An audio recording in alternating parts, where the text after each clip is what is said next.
Bueno, muy bien. Capacitores. Sí, brevemente, nada muy distinto a los manuales sencillos.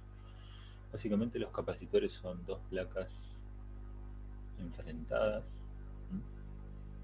Con cargas opuestas. ¿M? Llamemos a esta dirección Z. Lo que vamos a necesitar es el campo de un plano infinito.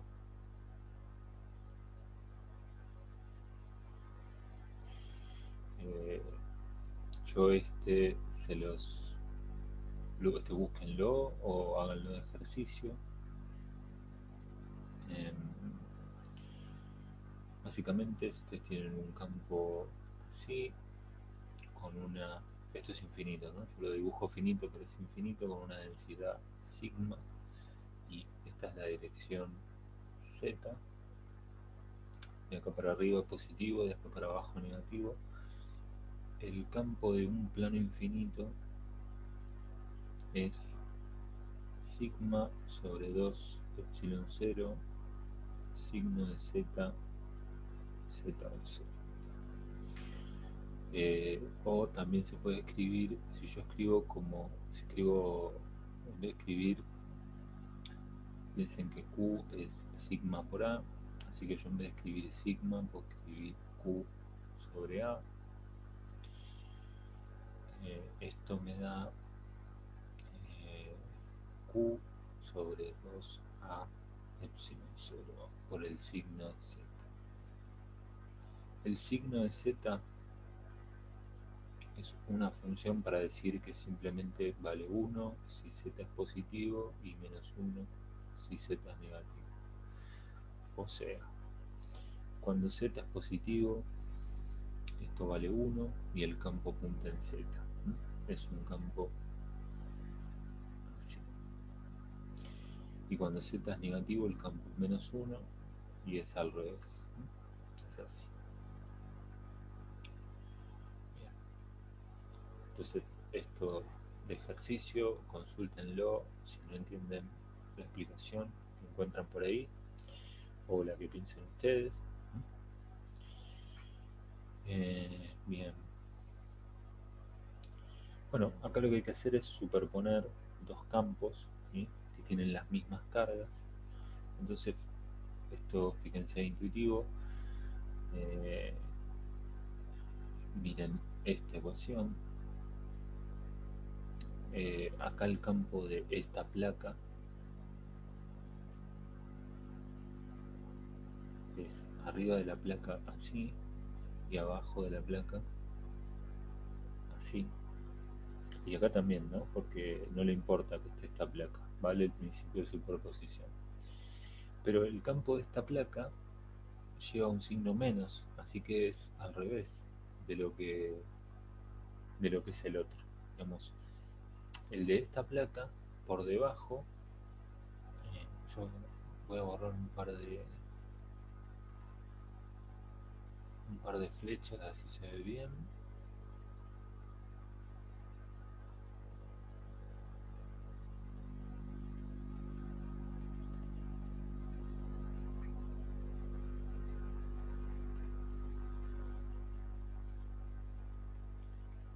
¿Sí? Las rosas son de la placa de arriba. Lo voy a aclarar con este puntito. Este va a tener abajo flechas positivas y arriba va a tener flechas negativas. Si las Q son iguales, eso quiere decir que el campo acá muere y acá, justo blanco. Acá el campo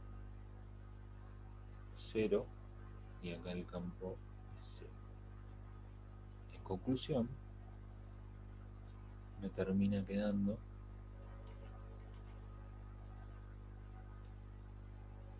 un campo así. Este Z me termina quedando un campo que tiene esta pinta. y entonces el E del capacitor es, fíjense, es negativo, y es 2 veces, acá el signo ya lo puse acá adelante, así que no le pongo, es 2 veces uno de esos de Q sobre 2A epsilon 0 en Z. Entonces 2 se va con 2 y esto lo puedo escribir así. Menos Q sobre A epsilon 0 Z.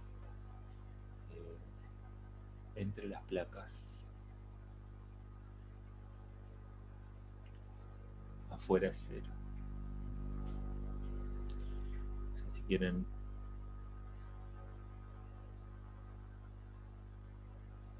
E del capacitor es menos Q sobre A epsilon 0 Z entre placas, 0 afuera. Perfecto. Entonces ahí tenemos el campo E.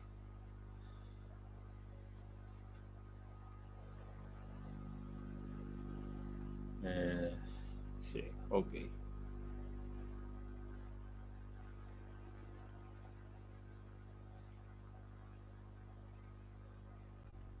Bueno, lo interesante de esto es calcular la diferencia de potencial, ¿no? Entonces voy a calcular delta B como la diferencia eh,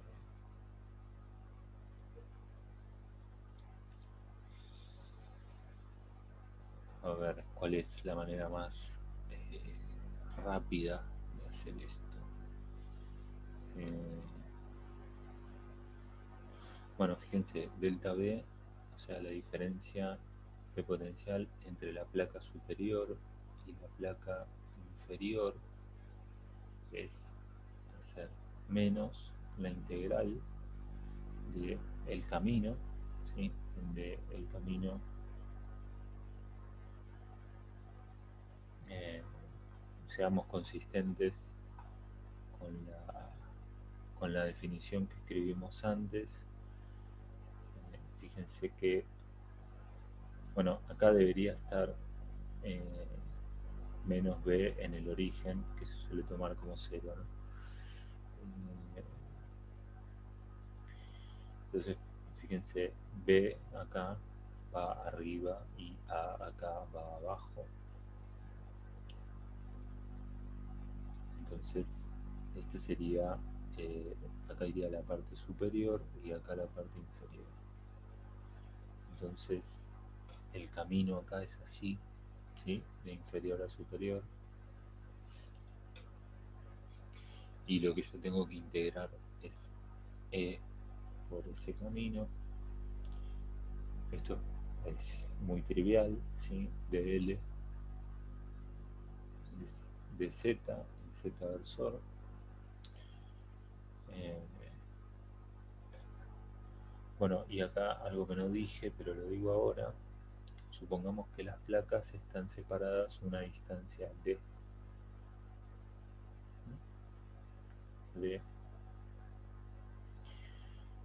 Entonces, fíjense, todo esto sale afuera del integral.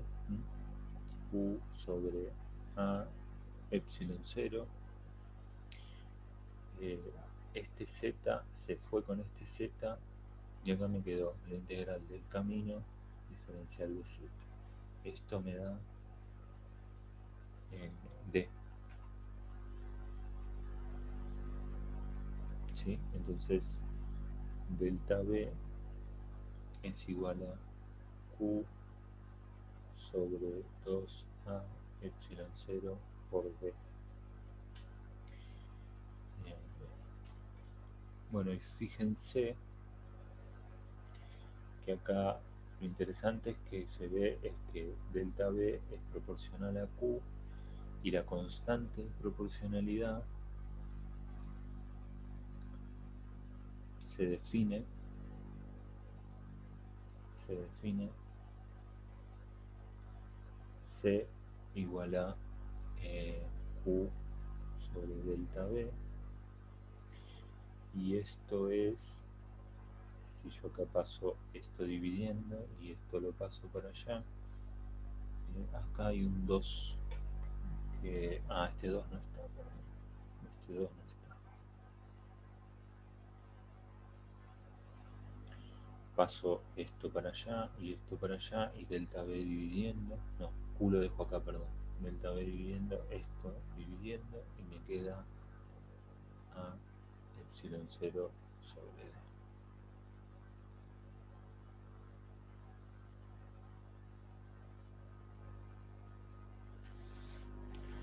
¿Sí? Entonces yo puedo controlar la diferencia de potencial controlando la carga de las placas, lo cual es útil en circuitos, ¿no? Y miren cómo la capacidad crece cuando crece el área de las placas y cuando disminuye la distancia, ¿sí? O sea, si quiero agrandar C, puedo agrandar A, o bien I o achicar B.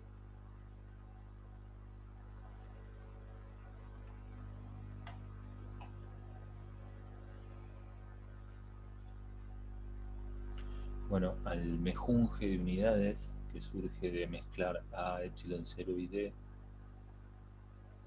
se lo llama F de Faraday. Entonces, por ejemplo, si tenemos un área de 1 centímetro cuadrado, por ejemplo, porque tenemos una chapa que tiene lados de 1 centímetro, si es una chapa cuadrada, tiene 1 centímetro por 1 centímetro, y una distancia D que tiene 1 milímetro. Bueno, haciendo las cuentas, metiendo el epsilon 0, eso me da una capacidad de 9 por 10 a la menos 13 faradios. Chiquita. Faradio es una unidad gigantesca. Los valores comerciales de C andan de los 10 a la menos 6 a los 10 a la menos 12 faradios, ¿sí? Y bueno, 10 a la menos 6 es microfaradio, y 10 a la menos 12 es picofaradio. En el medio está 10 a la menos 9, que es nanofaradio.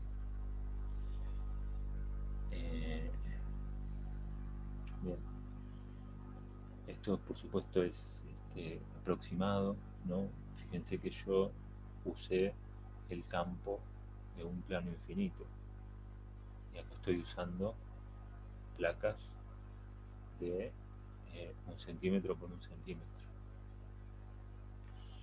Todo esto va a funcionar bien siempre y cuando el área sea mucho más grande que la distancia que separa las placas, ¿sí? Esto en general, digamos esto, ok, si A es mucho mayor, más o menos, que la separación entre las placas. Bien, se pueden hacer cálculos más finos, por supuesto. Bueno, en fin, eso es todo. Se hizo extensa esta clase, así que gracias por haber llegado hasta acá.